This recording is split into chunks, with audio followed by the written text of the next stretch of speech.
Nick Bockwinkel was a master of the ring, but how did this legend spend his final days? And what legacy did he leave behind for his family, friends, and fans? Let's get into it. Nicholas Warren Francis Bockwinkel, born on December 6, 1934, was a legendary American professional wrestler, best known for his time in the American Wrestling Association during the 1970s and 1980s. Bockwinkel's wrestling career spanned an impressive 34 years, starting in 1954. Early on, he worked as a babyface, wrestling in places like California, Hawaii, Texas, and even Canada and Australia. In 1970, he joined the AWA, where he truly made his mark. Bockwinkel quickly became one of the top heels, winning the AWA World Tag Team Championship 3 times and the AWA World Heavyweight Championship 4 times before retiring in 1987. Bockwinkel was a true wrestler's wrestler. He was famous for his technical skills, smooth style, and for cutting some of the smartest, most articulate promos of his time. But like all legends, his career wasn't without its share of controversy and drama. In this video, we're going to unpack the twists, turns, and controversies that shaped Bockwinkel's career. First up, we have to talk about one of the biggest, most debated moments in Bockwinkel's career, his final title loss. This all went down in 1987 at Super Clash 2, a major event for the American Wrestling Association, or AWA. At this point, Bockwinkel was at the top of his game, holding the AWA World Heavyweight Championship and commanding respect from fans and wrestlers alike. He was the seasoned champion, known for his slick technical moves and sharp wit. But in this match, he was up against Curt Hennig, a young star who was fast on the rise and bringing some serious heat with him. Now, the match itself was intense. 2 skilled wrestlers going head-to-head. Bockwinkel was in top form, but as the match heated up, something totally unexpected happened. Larry Zbyszko, another wrestler with his own history of rivalries, suddenly interfered in the match. He handed Hennig a roll of coins. Yes, a roll of coins. Not your typical wrestling weapon. Hennig didn't hesitate.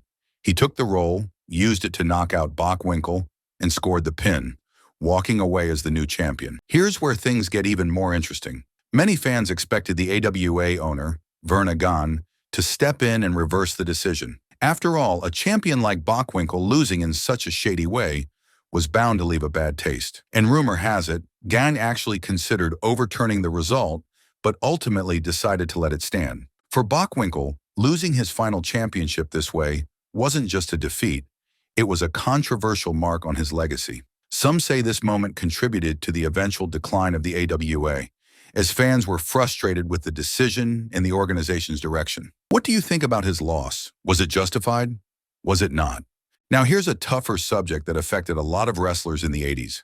Steroids. Back in that era, wrestling was all about these larger-than-life characters, and with the physical demands of the sport, many wrestlers turned to steroids to stay competitive and keep that superhero look. While there's no solid proof that Bockwinkel used steroids, rumors have floated around for years, and it wouldn't be surprising if he had, given how common it was. Today, we know a lot more about the health risks involved, but back then, it was almost seen as part of the job. Wrestlers were under extreme pressure to maintain their physique and meet the high demands of the industry, and steroids were, unfortunately, one way to do it.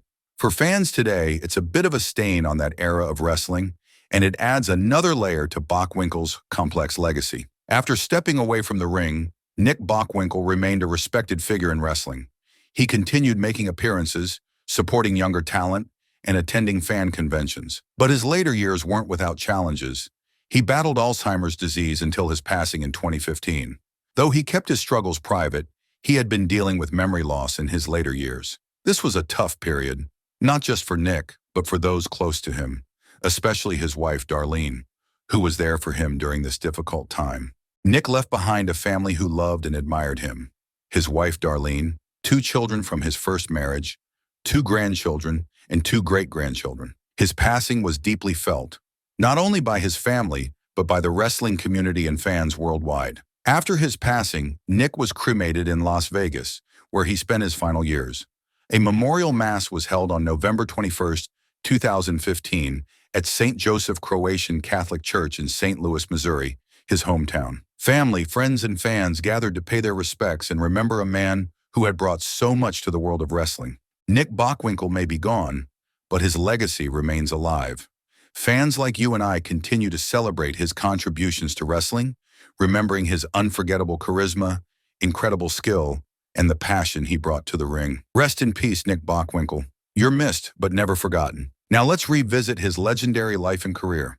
But before that, please make sure to like and subscribe. Thanks. Nick Bockwinkel was born on December 6, 1934 in St. Louis, Missouri, into a wrestling family. His father, Warren Bockwinkel, was already a well-known wrestler, which gave Nick an early taste of the business. After his parents split up when he was only 5, Nick went to live with his grandmother until he was 12. Later, he attended boarding school in Indiana before finally reuniting with his father. As Warren moved around for work, so did Nick, attending a total of 4 different high schools. Despite all the moves, Nick still found his place in sports, especially on the football field. In fact, he was a star fullback, even winning the Outstanding Player Award in 1953. After high school, Nick got a football scholarship to the University of Oklahoma. Things were looking pretty good. He was playing for the Sooners and getting an education. But then, a couple of knee injuries took him out of the game. Just like that, his football career and his scholarship were over. It was a tough break for Nick, but he didn't let it slow him down. Instead, he transferred to UCLA and decided to study marketing. That's when wrestling came back into his life. With some nudging from his dad, Nick started wrestling to help pay for school. Little did he know this decision would lead him to the career that would make him a legend. After graduating from UCLA, Nick joined the Army in 1958 and spent 2 years stationed at Fort Ord in California. But wrestling was still on his mind. Even while he was in the Army, he managed to get into the ring whenever he could, wrestling around California. He wasn't just keeping up his skills, he was laying the foundation for what would be a very long wrestling career. Nick didn't just jump into wrestling without a plan. His dad, Warren, and wrestling legend Lou Thez trained him personally, along with other greats like Gene Kiniski and Wilbur Snyder. Wrestling was a family affair, but it was also serious business. Nick wanted to get it right. To kick off his wrestling career, Nick started driving around with a wrestler named Yukon Eric, acting as his driver and helping him get from match to match. This experience was like a crash course in the wrestling business. Nick later said it taught him so much about how the wrestling world really worked, and he soaked up every bit of knowledge. Nick made his official wrestling debut in Los Angeles in 1954, wrestling for the North American Wrestling Alliance. Sometimes he'd even team up with his dad, which made for a pretty cool father-son dynamic. Early on, he wrestled under the name Nicky Bockwinkel and even held his first title, the NWA International Television Championship, in 1955. While he was still in college, Nick spent his summers wrestling in the Midwest and Texas, moving from city to city and building his name. And in 1958, right before joining the Army, Nick was wrestling in California under a few different ring names, including Dick Warren. That year, he also won the NWA World Tag Team Championship, San Francisco version, with his partner Ramon Torres. Once he finished his service in 1960, Nick threw himself into wrestling full-time. He wrestled for promotions all across the U.S., from big-time wrestling in Detroit to all-star wrestling in Omaha. He even wrestled under a mask as the Phantom for a while, adding a mysterious twist to his career. Throughout the early 60s, Nick hopped between California, Texas, and even Canada, picking up experience and titles along the way. He held the International Television Tag Team Championship in California twice, teaming up with Lord Blears and Edouard Carpentier. By 1961, Nick had become a familiar face in Texas, where fans loved his all-American babyface character. In 1961, Nick decided to try his luck in Canada, wrestling for Big Time Wrestling in Regina, Saskatchewan. Here, he faced off against tough opponents like Killer Kowalski. Though he didn't win the NWA Canadian Heavyweight Championship, wrestling in Canada was another great experience that made him an even stronger competitor. Then came his time in Hawaii in 1962. When Nick showed up, he was crowned the first NWA United States Heavyweight Champion in Hawaii. Fans loved him, and he defended his title against some fierce opponents, making a solid name for himself in the Hawaiian wrestling scene. In late 1962, Nick returned to California and joined Roy Shire's American Wrestling Alliance, AWA. Teaming up with Wilbur Snyder, he became part of a popular all-American babyface tag team. In 1963, Nick and Snyder won the NWA World Tag Team Championship, San Francisco version, taking down Kinji Shibuya and Mitsu Arakawa in front of an excited crowd at the legendary Cow Palace. They held on to the titles for a while, proving themselves against several challenging teams before eventually losing them in 1963. Nick couldn't stay away from Hawaii for long.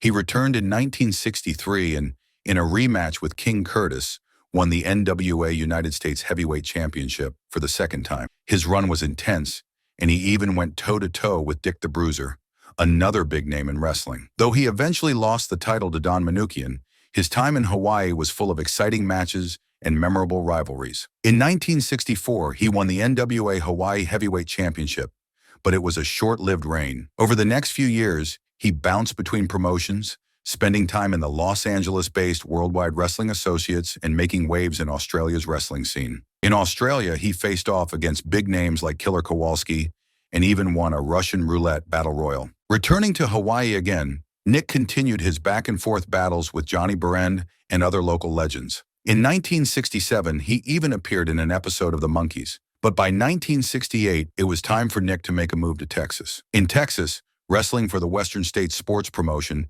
Bockwinkel's career continued to rise. Teaming up with Ricky Romero, they took down the Von Brauners to win the Amarillo version of the NWA World Tag Team Championship. While their reign didn't last long, Bockwinkel kept up his pace, challenging the best in Texas, even going head-to-head with NWA World Heavyweight Champion Gene Kiniski. In late 1968, Bockwinkel returned to Hawaii and snagged the NWA Hawaii Heavyweight Championship once again.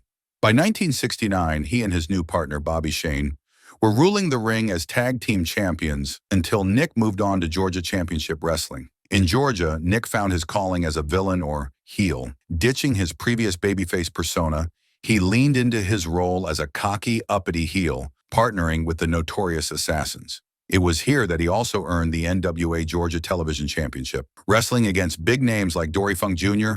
and Joe Scarpa. With a newfound confidence and flair, Nick would soon move on to what became his long-term home, the American Wrestling Association. Bockwinkel's career hit new heights in the AWA, where he became a fixture. In 1970, he teamed up with Ray Stevens, and together they became one of the most hated tag teams in the early 70s. Managed by the legendary Bobby the Brain Heenan, Bockwinkel and Stevens won the AWA World Tag Team Championships multiple times, engaging in memorable feuds with the Crusher and Billy Robinson. Then in 1975, Nick captured the prestigious AWA World Heavyweight Championship by defeating Vern Gahn. This victory marked the start of Bockwinkel's first major championship reign, one of several in the AWA. Over the years, Nick defended his title against giants like Andre the Giant, Dusty Rhodes, and Terry Funk, and even participated in a historic match against WWF champion Bob Backlund in 1979. Bockwinkel's second AWA World Heavyweight Championship reign in 1981 began after Vern Gahn retired, and the title was awarded to him. But it was his feud with a young Hulk Hogan that brought some of the most intense battles of his career. Hogan was hugely popular with fans, and in 1982 he defeated Bockwinkel for the championship, only for the decision to be overturned due to technicalities. The fans were livid, and this controversy cemented Bockwinkel as one of wrestling's top villains. In the mid-80s, Nick Bockwinkel was still at the top of his game, showing incredible resilience and skill in the wrestling world. Let's take a closer look at his journey from 1984 to his eventual retirement and lasting legacy. In 1984, Bockwinkel was eager to reclaim the AWA World Heavyweight Championship from Jumbo Tsuruta, but couldn't quite pull it off. But when Rick Martel won the title from Tsuruta in May, Bockwinkel was ready as the first challenger. That same year, he teamed up with Mr. Saito and went toe-to-toe with the Fabulous Ones in a feud that lasted until year's end. But Bockwinkel faced a major change when his longtime manager, Bobby Heenan, left AWA for the WWF, ending a decade-long partnership. Bockwinkel wasn't slowing down, though. He headed back to Japan to compete in the world's strongest tag determination league, this time alongside Harley Race. His tag team with Mr. Saito continued into early 1985, battling teams like Kurt and Larry Hennig, the Road Warriors, and the High Flyers, Greg Gine and Jim Brunzell. However, this tag team came to an end in April when Saito had to leave due to legal issues. From there, Bockwinkel reunited with another old partner, Ray Stevens, and later joined forces with Larry Zbyszko, sparking a memorable rivalry with Greg Gagne and Sergeant Slaughter. The September 1985 Super Clash event marked a significant night, where Bockwinkel teamed with Stevens and Zbyszko in front of over 20,000 fans. They squared off against Kurt Hennig, Greg Gagne, and Scott Hall in a six-man tag team match, but ended up losing. Later that year, Bockwinkel again headed to Japan for the world's strongest tag determination league, this time teaming with Curt Hennig. Then in December, during a match where Larry Zbyszko faced Greg Gahn, Bockwinkel sat at ringside doing commentary. But things took a turn when Zbyszko used a nunchaku, causing a disqualification. Zbyszko then attacked both Gagne and Bockwinkel, turning against his ally. This led Bockwinkel to turn face for the first time in his AWA career, marking a shift in his persona from villain to hero. Kicking off 1986, Bockwinkel even challenged NWA champion Ric Flair in Winnipeg, but the match ended in a double countout. He and Zbyszko then engaged in a series of violent matches, including Texas death matches and steel cage bouts. The intensity kept rising until Bockwinkel took another shot at the AWA World Heavyweight Championship, this time against Stan Hansen. At Wrestle Rock 86, Bockwinkel won by disqualification, so the title stayed with Hansen. When Hansen missed a scheduled title defense due to prior commitments, AWA stripped him of the title, awarding it to Bockwinkel by default, making him the champion for a fourth time at age 52. Over the rest of 1986, Bockwinkel faced a variety of challengers, including Larry Zbyszko, Boris Zhukov, Nord the Barbarian, Scott Hall, and even had a memorable hour-long draw with Curt Hennig. The following year, Bockwinkel defended his title against contenders like Leon White and Austin Idol, but eventually lost the championship to Hennig at Superclash 2 in May 1987. The ending was controversial, with Zbyszko handing Hennig a roll of coins to knock out Bockwinkel.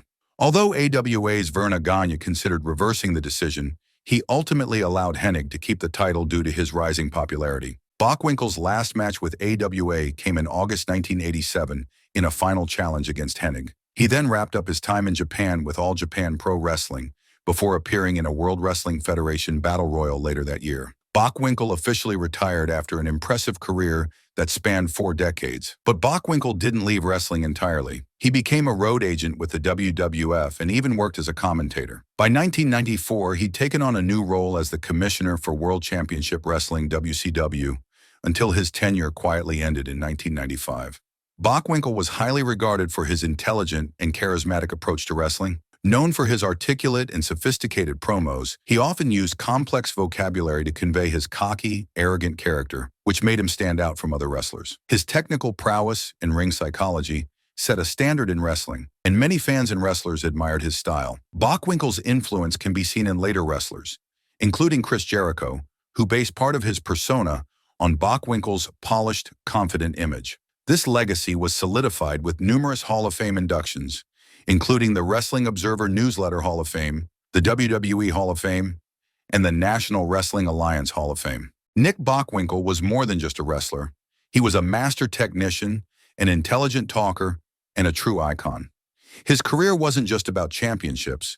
It was about creating a memorable legacy that inspired generations of wrestling fans.